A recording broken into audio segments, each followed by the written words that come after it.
Hello, everybody, and welcome to Season 2, Episode 4 of the Salt Talk with Jermine Alberty. I am so excited that you've joined us for this episode where we're going to talk about peace, freedom, and stability.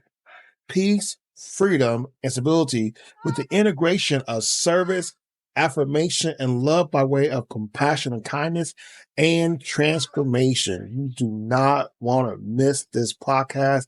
And I'm so glad that you joined us. So get ready for another episode of the Salt Talk with Jermine Alberty.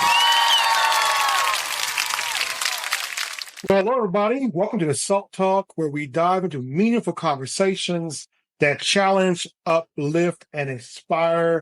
I'm your host, Jermine Alberty, and today we are exploring three profound concepts or values: peace, freedom, and stability. We're going to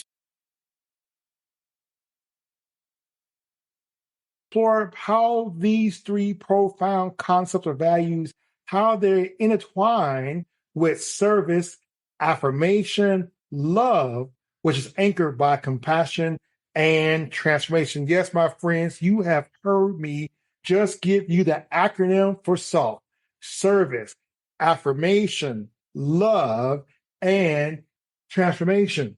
We're going to break down these pillars and uncover the ways they help us build lives that are balanced, purposeful, and rooted in something greater. So let's begin by understanding these concepts in their truest form. But let me begin also by telling you how this all came about.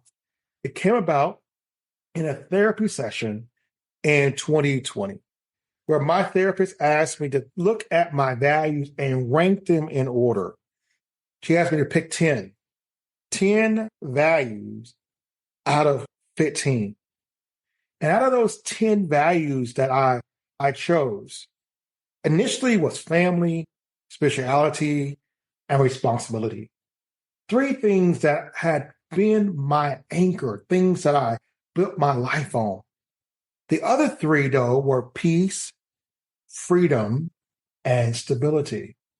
And what I came to realize is that in my effort to be anchored in family and spirituality and responsibility, that often those three things came at the cost of my peace, my freedom, and my stability. And so it was in that revelation that I began to begin this journey to think about how I was going to ensure that I maintain peace, freedom, and stability, and to ensure that I would not let those things go, and that I would fight for them, and that I would not let no one or nothing stand in the way of me having peace, freedom, and stability. So let's start with this concept of peace. What is peace? I believe peace is more than the absence of conflict, but it is this internal stillness that we all seek. We're all looking for just a little piece of peace. And in this world filled with chaos, peace isn't always easy to come by. But what I was seeking was a personal peace.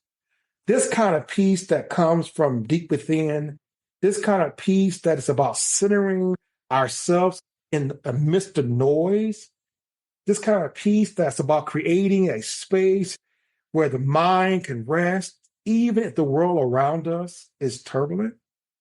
I was seeking after that personal peace, something that is so very important. Now, there is that internal peace, but there also is that collective peace too. This is this peace in our communities, our families, and our workplaces. And this more peace is when we cultivate harmony. And when we do that by practicing understanding, compassion, and forgiveness in our actions. I think it's so important that we not only seek internal peace, but we seek collective peace. And the question may be, how do we achieve internal peace amidst the chaos? My friends, that begins with one thing: That's acceptance. And being able to accept that we can't control everything and letting go of the need for perfection is the first step. Let me say that again. It starts with acceptance. Accepting the fact that we cannot control everything and letting go of the need for perfection. I often say to my students, participants in workshops that I do around this country, that the goal is not perfection, but to get better. I tell them our aim is not to be perfect, but to get better. And if we aim to get better and better and better each day, my friends, that's what we need to aim for. Not to be perfect, but to get better. And we do that by focusing on what we can control. And what we can't control is our reactions, our thoughts, and our mindsets. You're going to hear me repeat myself because I want to make sure we build muscle memory, that you hear it more than once. And so I want to say that again, is that what we can't control is our reactions, our thoughts, and our mindsets. So we've established what peace is. Now let's talk about freedom, because freedom comes in many forms. You know, one of the freedoms that I really wanted most was this emotional freedom. You know, I had mastered spiritual freedom in many ways, but even my spiritual freedom has been a journey, because oftentimes our theology is rooted in what grandma told us, what the pastor told us, what the Sunday school teacher told us, and we just accepted what people told us to believe. And so our spiritual freedom has been rooted in what we've been taught. I have spent over 12 years exercising deliberative theological reflection to determine what I believe and who I am. So I've been on this spiritual journey of freedom, freeing myself from the bondages and from the chains of things that I just held on to because somebody told me to. So my journey of spiritual freedom, I've been on that journey, but the journey of emotional and mental freedom, my friends, that's the journey I'm still on. I'm still on how to free myself emotionally from obligations that I've made my own that really are not mine. I'm still on the journey of freeing myself from mental bondage that I have locked myself down to thinking. And so the question becomes, what does true freedom look like? You know, it's more than just breaking away from constraints of societal pressures, but true freedom comes when we release the burdens that weigh us down. You know, it's releasing the guilt and the fear and the insecurities that we carry. Spiritually, freedom is knowing that we are not defined by our mistakes or our circumstances, but it's a freedom that comes from grace and forgiveness and the knowledge that we are enough, just as we are. We talked about peace. We've talked about freedom. But finally, let's talk about stability. You know, what does it take to maintain emotional, mental, and spiritual stability? What does that take? Because stability is not about getting it right every time. It's about balance. It's about balance, because life will always throw challenges our way, but stability comes when we are grounded. My friends, I really want to emphasize here that being grounded and being balanced is learning how to be content. Learning how to be content, not complacent, but learning how to be content. That's when we're not constantly swayed by every setback or every disappointment. No, in whatever state we find ourselves in, we seek contentment. We seek contentment in a way and finding our equilibrium between our highs and our lows, because balance is so very important in us being stable.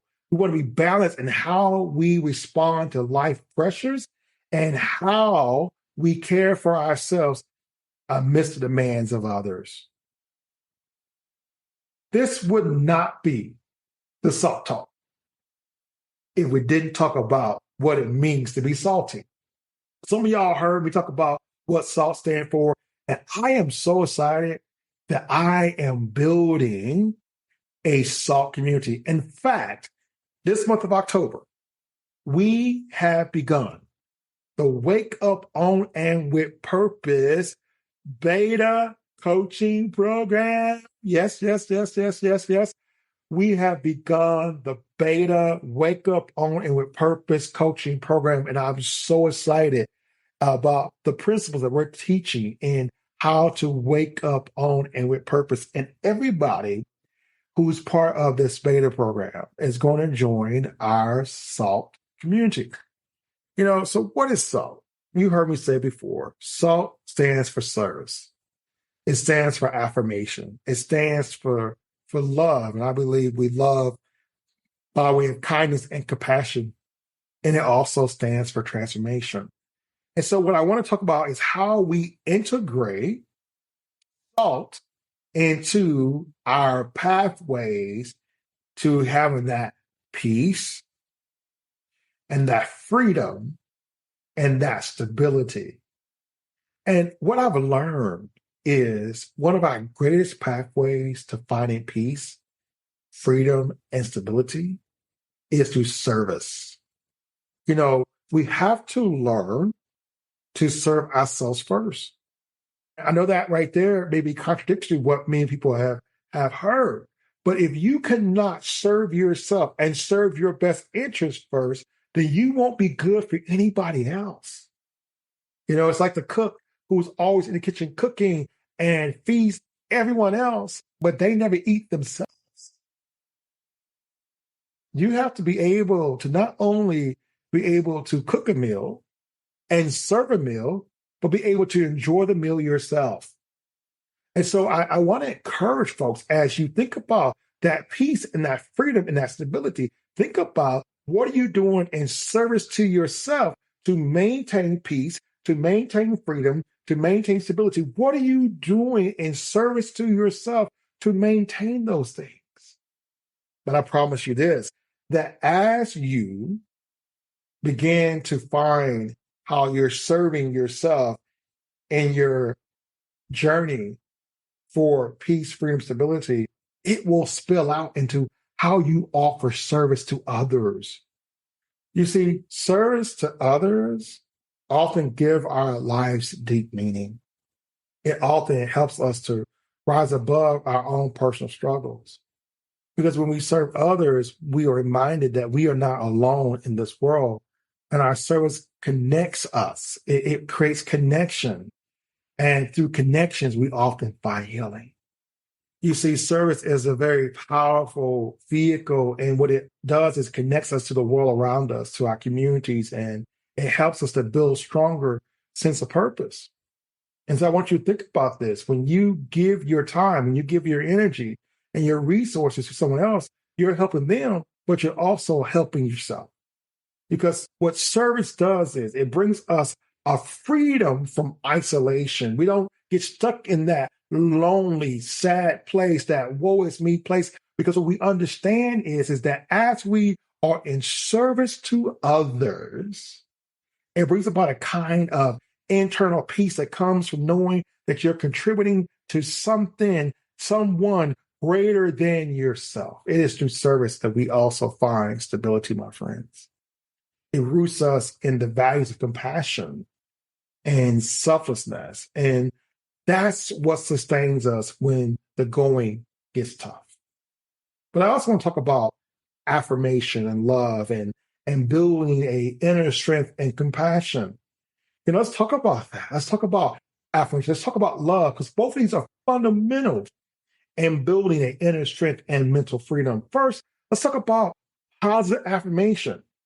The things that we say to ourselves and things others say to us, these all play a vital role in our mental well-being. When we affirm ourselves, we are essentially telling our minds and hearts, listen, I am worthy, I am capable, I am enough. I need you to say that right now. I am worthy. I am capable.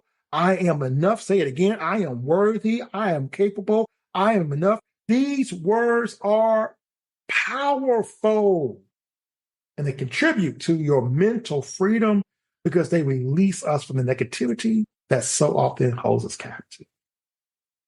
And then there's love. Oh my. Then there's love. Love affirms our worth. Whether it's self-love or the love we experience in relationships, love is not just a feeling, it's an action. And when love is expressed to relationships, whether it's with family or friends or even strangers, it provides an anchor that stabilizes us in times of uncertainty.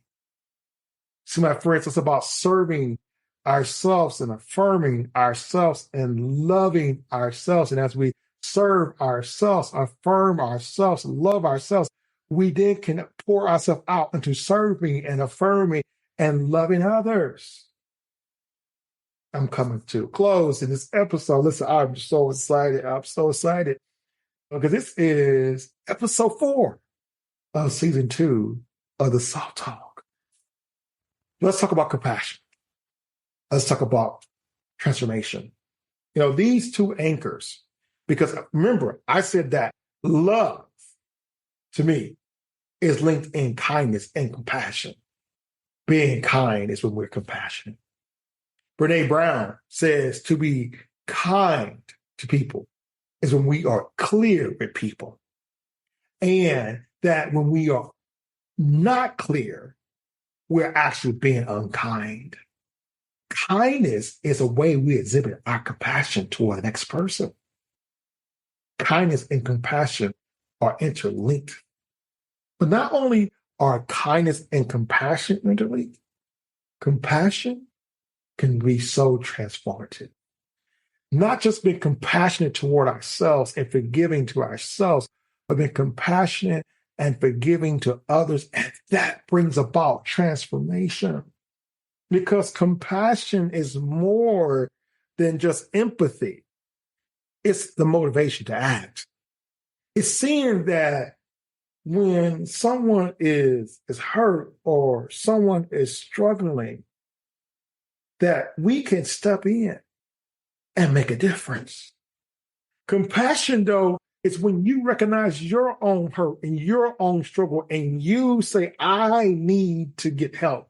Being compassionate to ourselves and not being so hard on ourselves, but being able to say, hey, I need help. And the reason why compassion is an anchor is because it keeps us grounded. It keeps us grounded in that kindness I've been talking about. It keeps us grounded in our humanity. Because my friends, when we live with compassion, we create a space where peace and stability can grow. But listen, we're almost to the end. And let's focus just a little bit on that last anchor. That is transformation. Because there's transformation. Transformation is when we are willing to change. Oh my, if I could sing right now, I would sing a change. A change has come over me. Yes, change. Change. Listen, I'm going to let that go. I'm going to let that go because transformation is rooted in change. And when you are willing to change, oh my goodness, when you're willing to change, that's when you can truly, truly, truly embrace that I can be the salt of the earth, that I can engage in my peace, I can engage in my freedom, I can engage in my stability, and I can have those things because I'm willing to change whatever it is that keeps me from having those. I'm willing to be transformed. Change is inevitable, my friends. We are constantly evolving. We are constantly changing, even when we don't want to. It's happening. Aging is changing. When you age, you change, whether you like it or not. When you age, you change. And we are all aging, and we are all changing, and we are all being touched by the different things in this world, and they're changing us. And so change is inevitable and it's also necessary. We cannot grow if we stay the same. Transformation allows us to evolve. It allows us to find new strength, and it helps us to maintain the freedom that comes from embracing that change. You see, when we are open to transformation, we're free to become the best versions of ourselves. And so together, compassion and transformation anchors our lives in purpose and gives us the strength to navigate the storms that will come our way. Well, listen, you have been listening to another episode of the Salt Talk with Jermine, Alberty, and I want to close with some final reflections. I want to have us all embrace a call to service, a call to love and compassion for personal and community transformation.